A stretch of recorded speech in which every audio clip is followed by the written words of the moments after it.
አረፋታ ስጡን። አዲሱ የተሽከርካሪ ሰሌዳ የቱንም ያህል ጠቀሜታ ይኑረው የዋጋው ጉዳይ ግን በደንብ ሊታሰብበት ይገባል። አንዳንድ መንግስታዊ አገልግሎቶችን ለማግኘት እየተጠየቀ ያለው የአገልግሎት ዋጋ መጠን የማህበረሰቡን የመክፈል አቅም ያላገናዘበና ምሬትን እየፈጠረ ያለ ጉዳይ ነው። በዚህ ላይ ደግሞ በአሁኑ ወቅት በርካታ የመንግስት ተቋማት በሚያስከፍሉት የአገልግሎት ዋጋ ላይ ጭማሪ አድርገዋል ወይም እያደረጉ ይገኛል። የአገልግሎት ዋጋ ለመጨመር የተዘጋጁ መኖራቸውም ታውቀዋል። ብዙዎቹ የአገልግሎት ዋጋ ተመኖች ምን ያህል የህብረተሰቡን አቅም አገናዝበው ተግባራዊ እየሆኑ እንዳሉም ግራ የሚያጋባ ጉዳይ ነው። ትክክለኛ የሆነ ምላሽም እየተሰጠባቸው አይገኝም። ለማንኛውም አገልግሎት ክፍያ መጠየቅ ተገቢ የመሆኑን ያህል ተመኑ ግን ህዝብን የሚያማርር መሆን የለበትም። የአገልግሎት ታሪፍ ወይም ዋጋ ጭማሪው ቀድሞ ከነበረው ጋር ስናነጻጽረው ያለው ልዩነትም እጅግ የተለጠጠ ነው። ፈጽሞ የማይገናኝ እየሆነም ይገኛል። አንዳንዴ አሁን በመንግስታዊ አገልግሎቶች ላይ እየተጣለ ያለው ታሪፍ እንዲያውም ገንዘብ የሚሰበሰብበትን መንገድ እያሳደዱ ተፈጻሚ ለማድረግ ቆርጦ የተነሳ እንደሚመስል እየተነገረ ነው። መብራት፣ ውሃ፣ ፓስፖርት፣ ታክስ እረምኑ ይቆጠራል። ከሰሞኑም ብዙዎችን እያነጋገረና የመፍትሄ ያለ እያስባለ ያለው ደግሞ የተሽከርካሪዎች ሰሌዳ ወይም ታርጋ ለመቀየር እየተጠየቀ ያለው የገንዘብ መጠን ነው። ይህ የአገልግሎት ዋጋ መጠን ምን ያህል ፍትሐዊ ነው እንድንልም የሚያስገድድ ሆኗል። የትራንስፖርትና የሎጂስቲክስ ሚኒስቴር በተከታታይ አስፈጽማቸዋለሁ ብሎ ከጠቀሳቸው አገልግሎቶች ውስጥ አንደኛው የተሽከርካሪ ሰሌዳ ቅያሪ አስፈላጊነት የሚታመንበት ቢሆንም የአገልግሎት ዋጋው 56,000 ብርና ከዚያም በላይ ነው ሲባል ይህ ሁሉ ዋጋ ምንን መሰረት በማድረግ ነው ማስባሉ የሚቀር ጉዳይ አይደለም። በነገራችን ላይ ዋጋውን በተመለከተ የሚጠቀሰው መጠን የተለያየ ቢሆንም 50,000 ብርም የተጋነነ ነው። እርግጥም አዲሱ ሰሌዳ ብዙ ለውጦች ያሉትና እጅግ የዘመነ ነው። በርካታ ጠቀሜታዎች እንዲሰጥ ተደርጎ ለአገልግሎት የሚበቃ መሆኑም በመልካም ጎኑ የሚታይ ነው። እንደውም ጊዜውን የዋጀ ሆኖ በመቅረቡ ድጋፍ ሊሰጠው ይገባል። በመንግስት መገናኛ ብዙሃን እንደተመለከትነው ዋጋው ቢወደድም ብዙዎችን ያስደሰተ ይዘት እንዳለው ግን ለማንም ግልጽ ነው። ይኸውም እንደ ቀድሞ የክልል ስያሜ ምህጻርን ቃልን አስወግዶ ኢትዮጵያ በሚል የሚገለጽ ኢቲኤችን የያዘ መሆኑ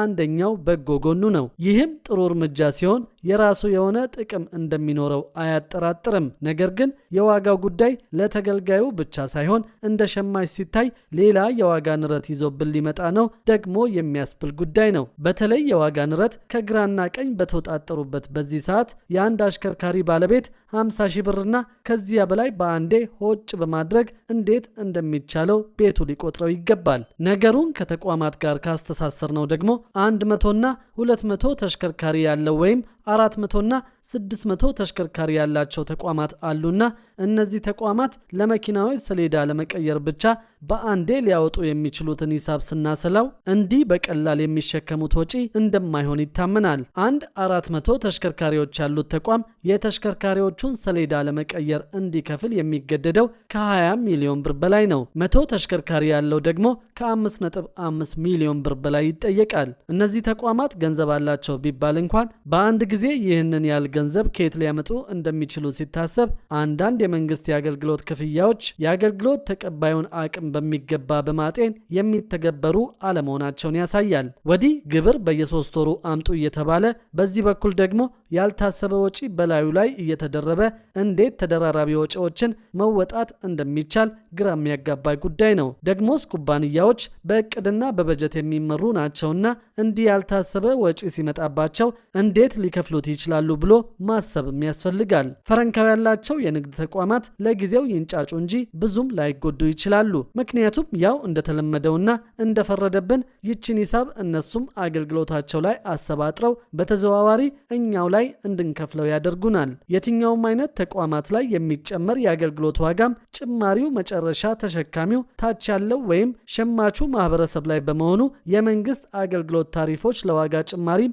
ሰበብ እየሆኑ ነው ወደሚል እየወሰደን ይገኛል። ስለዚህ አዲሱ የተሽከርካሪ ሰሌዳ ጠቀሜታው የጎላና የዘመናዊነት መገለጫ ነው፣ እንዲሁም ህገወጥነትን ለመቆጣጠር ያስችላል ቢባልም የዋጋው ጉዳይ ግን አሁንም ሊታሰብበት ይገባል። በእርግጥ አንዳንድ የመኪና አይነቶች ሰሌዳ ሲወስዱ አሁንም ከሚሰጣቸው ዋጋ በታች እንደሚሆን ተጠቅሷል። ምን ያህል ነው የሚለውን ሚኒስቴር መስሪያ ቤቱ በግልጽ አላስታወቀም። አንዱም ችግር ይህ ነው።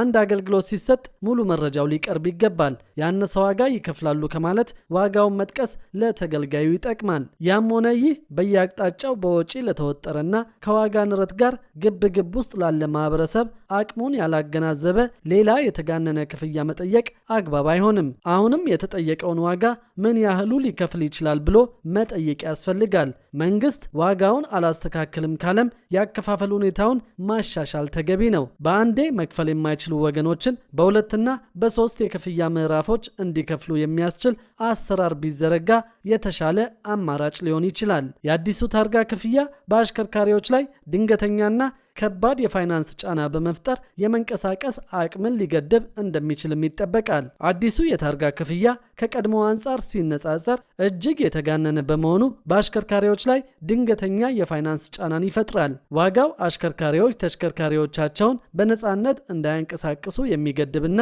ክፍያውን መክፈል የማይችሉ ባለንብረቶችም መኪናዎቻቸውን አቁመው የህዝብ ትራንስፖርት እንዲጠቀሙ የሚያስገድዳቸው ነው። በዕለት ተዕለት እንቅስቃሴና በምርታማነት ላይም አሉታዊ መስተጓጎልን እንደሚያስከትል ይጠበቃል። በመሆኑ መንግስት የክፍያ ተመንን ሲያወጣ የህዝቡን የመግዛት አቅምና የኢኮኖሚውን የመሸከም አቅም ሊያገናዝበው ይገባል። ያለምንም ቅድመ ዝግጅት የሚወሰኑ መሰል ድንገተኛ ወጪዎች የንግድ እንቅስቃሴን በማቀዛቀዝ ምርታማነትን በመቀነስና በማህበረሰቡ ላይ ማህበራዊና ኢኮኖሚያዊ ቀውስን በመፍጠር አሉታዊ ተጽዕኖ ይኖራቸዋል። በኢትዮጵያ አሁናዊ ሁኔታ ተሽከርካሪ ለስራና ለሀገር ኢኮኖሚ መሰረታዊ በመሆኑ ሊበረታታ እንጂ ተስፋ በሚያስቆርጥ የተጋነነ የታርጋ ክፍያ ሊገደብ አይገባውም። የወጣው መመሪያ የዜጎችን ማህበራዊና ኢኮኖሚያዊ መብቶች የሚጋፋ መሆኑ ቀድሞ ሊረጋገጥና ማስተካከያ ሊደረግበት የሚችል የህግ አግባብ እንደሚኖርም የህግ ባለሙያዎች እየተናገሩ ይገኛሉ። በአጠቃላይ መንግስት መሰል ድንገተኛ ውሳኔዎችን ሲያስተላልፍ የህብረተሰቡን ተጨባጭ የመግዛት አቅምና የኢኮኖሚውን ነባራዊ ሁኔታ ያማከለ ሊሆን እንደሚገባ ህብረተሰቡና የተለያዩ ባለሙያዎች በአጽንኦት እያሳሰቡ ይገኛሉ። ታዲያ እንደ ሸማች ዋናው መልእክታችንም የተጋነኑ የአገልግሎት ታሪፎች እየከበዱን ነውና ይስተካከሉ የሚል ነው። በአዲሱ የታርጋ ክፍያ ዙሪያ ያላችሁን ሀሳብና አስተያየት በሀሳብ መስጫው ላይ ጻፉልን። በተለይም ደግሞ አነስተኛ ዋጋ ያላቸው መኪናዎች ባለቤት ከሆናችሁ ይህ አዲስ ውሳኔ ምን አይነት ውሳኔ ሊያስከትልባችሁ እንደሚችል በሀሳብ መስጫው ላይ ጻፉልን።